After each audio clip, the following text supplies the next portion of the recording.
Hello, welcome back to another video. My name is Steph and it's been a while. Long time no see. As I've mentioned in my past videos, I was just on a month-long trip to Canada. I had a huge backlog of footage, so I would have videos up while I was gone, and none of it happened. I went fully MIA and it was the best thing for me.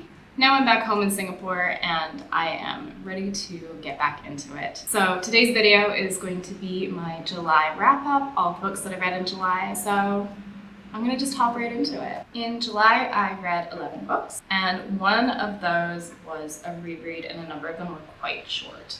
So the first book that I read was The Secret History.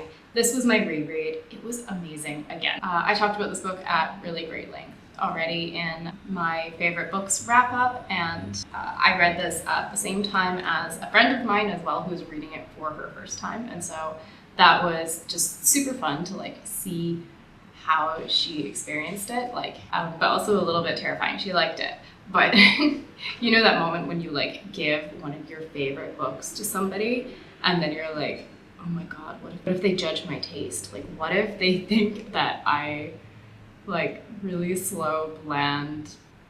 It was a success. But I always start rambling and I forget to tell you what the book is about. So very, very quickly, Secret History, you've probably heard of it. The book is about a guy named Richard, and he goes to a really exclusive school to study Greek classics and becomes involved with this really exclusive, privileged, secretive and mysterious kind of group of people who are also studying Greek classics under a professor named Julian. There is a murder and you've got to figure out what the hell's going on, why did they kill this person, what's going on. And as usual, it was a 5-star read. The next book that I read was Carmilla. This was the first vampire novel, and it was published before Dracula. Let's find out. 1872. And it's about this young woman who lives in kind of a remote estate with her father, and this other young woman comes to live with them, and she may or may not be a vampire. This book, I think, is quite famous for the sapphic representation, which I think would have been really controversial, and I was reading a little bit about it, and apparently he got around some of the sapphic elements of this book by saying that the minute that this girl became a vampire, she isn't really any gender anymore, so it's not gay. It's not gay. She's not human anymore, so it doesn't count. I thought it was really interesting to see that the lines between love, lust, and bloodlust were blurred from the beginning of vampire fiction. I would love to sometime make a history of vampires in literature kind of video, maybe in the fall, but this was a really interesting one to read with that in perspective, but also it's a really quick read. It's there's a lot of tension between this vampire's intentions towards the girl Laura, and you really don't know how it's going to end because there's definitely a bit of a grooming element to it as well. So I thought that was a quick, fun, good read. Next up was The Bandit Queens, which is set in India, and it follows a woman named Geeta. Her husband ran off, but everybody in the village thinks that she killed him. So she has this kind of infamous reputation, and people sort of leave her alone, and she's works for me. So she lets everybody kind of believe this. That starts to create a bit of problem for her because other women who have really shitty husbands that are abusive come to her and say, can you help me off my husband? The book kind of follows her when she inevitably kind of gets tangled up in some of this stuff, and I didn't like it as much as I was hoping I would. It wasn't a bad book. I think I just found it really, really slow for most of it. And I wasn't super in love with the characters. It was fine until the end. The end was great.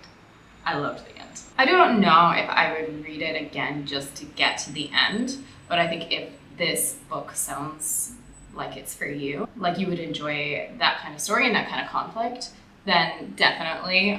It wasn't really for me, but it might be for you. Okay, after that, I read A Song for the Wild Built by Becky Chambers. I loved this book. I started reading it in the airport on my way to Canada. I was a few pages in and I had this abrupt realization that I loved this book. And I quickly downloaded a sequel so I could read it on the plane as well. And that's like what I did. So Song for the Wild Built is definitely like a cozy sci-fi, which is apparently my thing. Cozy fantasy hasn't worked that well for me, but something about this was exactly what I wanted and needed. So I'll back up. It's about a tea monk who basically goes around serving people tea and like doing therapy with them, listening to all of like their heartaches and their difficulties. And one day he's like doing his thing in this carriage. He meets a robot out of the forest. Now there's some like lore that the robots used to be there and then they kind of became sentient and they were like, we don't want to serve you anymore. And they kind of went off into the forest to create their own community. But they left with the promise that they would make sure that the humans are okay, and that they would kind of check in on them periodically. I don't know if that's the best description, but there you go. So this is the first robot that emerges from the woods for like very, very long. And he is there on a mission. He's been sent to see if the humans are okay. And he meets this tea monk, and it's just... This is the kind of world where I really want it to be a video game. Like, I just want to be able to run around and like be a tea monk and like help people and drink tea and be one with like the forest or whatever and hang out with these robots. And I would just love that. I loved it. I thought this was, okay, I've said it a few times now. I thought this was a great book. I loved the sequel as well. The only thing is that I listened to the very first book on audio, and the narrator was good, but there is a point where the character starts to sing, and that's like, it's not a pet peeve, but it's like a little cringe. Like, I immediately start feeling very uncomfortable and try and like fast forward until the song is over on audio. Like, even if the person has a good voice, it has nothing to do with that. There is just something about it that I can't do it. I think there was some element of this that actually reminded me a little bit of The Left Hand of Darkness by Ursula K. Le Guin. Obviously, that one is not cozy. It's a bit darker. It's a totally different kind of book. But I feel like if you've read that one and you like the relationship between the two kind of main characters, you would probably like this book as well if you're looking for something that's more on the cozy, magical, whimsical side. Because they have a lot of these like kind of conversations that are sort of political as well. Getting to know each other and like understanding each other's culture and each other's values and why things are the way that they are. And I thought that that was really well done, but it wasn't too on the nose either. Yeah, really cute book. Really liked it. I'll probably pick up something else from Becky Chambers when the mood strikes me. I also read How to Sell a Haunted House by Grady Hendrix. This follows a woman who her parents have both died together in a car crash. So she goes home and she is going to sell the family home. But there's a number of challenges there. Her brother is there and he is kind of like unstable, unreliable, depends on his parents a lot. They have like some tension and they're trying to sell the house together. But of course, something dark lingers inside the house. Okay, if it's a spoiler, I'll just like tell you where to go. But it's a very mild one. This is like a creepy dolls kind of story, and I'm not bothered by creepy dolls. I don't really find them that creepy, but I don't really care for them either. Like, it's just not my trope. Yeah, I don't know what it is about Grady Hendrix and like middle-aged white women. All of the books that I have ever read from him are about middle-aged white women, and I don't mind, but I think that that's kind of strange or like a little bit funny. And I can tell that he really is playing a lot on like some of the campy horror vibes from like movies. But I don't really watch a lot of horror movies. I tend to prefer the books. I actually don't care for horror movies that much at all. It was a fun book. It was a good book. It was a nice way to pass the time, and I wanted something that was kind of fun and creepy. I read it coming off of a Song for a Wild Built, so I didn't want to dive from like cute little tea monk into horror and like grotesque. So I guess this is kind of like a nice transition book. I have a big backlog, so the next 3 books I'm going to talk about are books that I actually bought in Canada while I was there. and not really gonna say a whole lot about them because I actually have a reading blog of my time in Canada, reading these three books. So I'll talk in more depth there. But just very quickly, I got the Marrow, Thieves. This is by a Canadian Indigenous author, and it's set in sort of a dystopian, post-apocalyptic world where people have lost the ability to dream.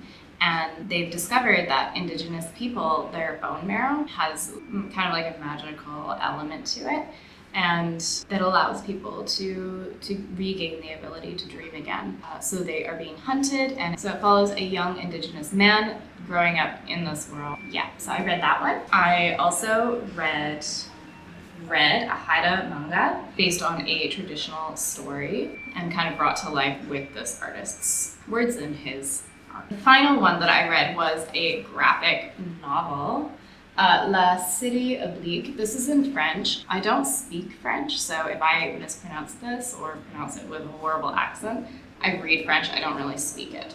I picked it up while I was in Quebec City, and it is about, or it's inspired by, okay, so H.P. Lovecraft went to Quebec City in the 1930s, and he loved the shit out of it, and so he wrote kind of like a history and like walking guide to the city. And so this graphic novel is inspired by that guide that he wrote. They have basically rewritten the history of Quebec, inspired by some of his writing, and then they incorporated some like Lovecraftian horror, some of the creatures, the monsters, the mythology into that. So it's kind of like an alternate or a parallel history based on Lovecraft's walking guide to the city. So I will talk about those more in a future upcoming video. After that, I read The Only Good Indians by Stephen Graham Jones, and I loved it. I really, really liked this book. I had a great time reading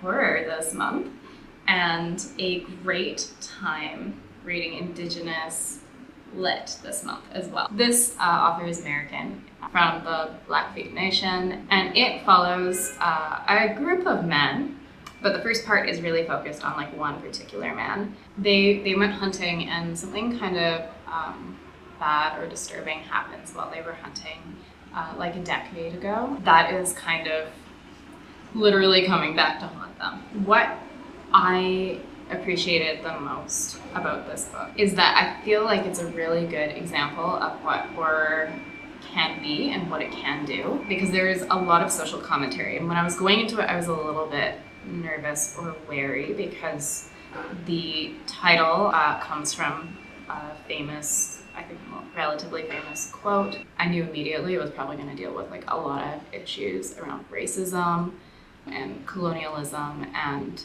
historical trauma. I thought that it did a lot of really good, really interesting around colonial mindsets and colonial history.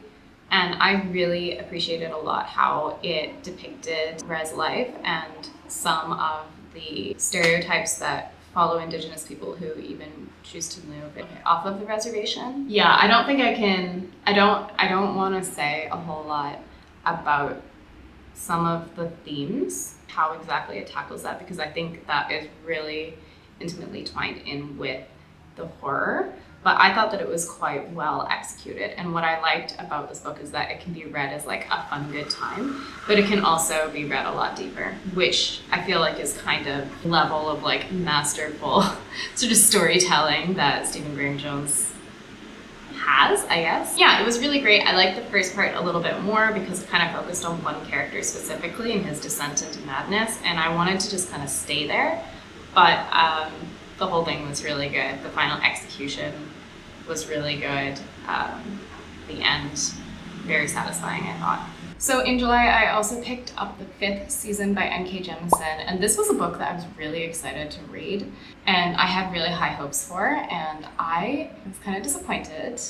I knew that this author was really well known for her world building and just creating like really unique and fascinating societies, but I didn't really feel the same way about the characters, and I'm not sure if that's actually like just that this book wasn't for me and the characters weren't really for me, or if it's that they didn't have the amount of depth that I was looking for. So the 5th season is following like 3 different women who live in this world that's kind of post-apocalyptic in some ways. There's a lot of natural disasters going on, and there's people with magic that are able to sort of mitigate the natural disasters, and they're being bred kind of like to serve the state for their magic. And so it follows 3 women who are kind of living in this world. And so these women are all kind of going on their own journeys and eventually kind of converge.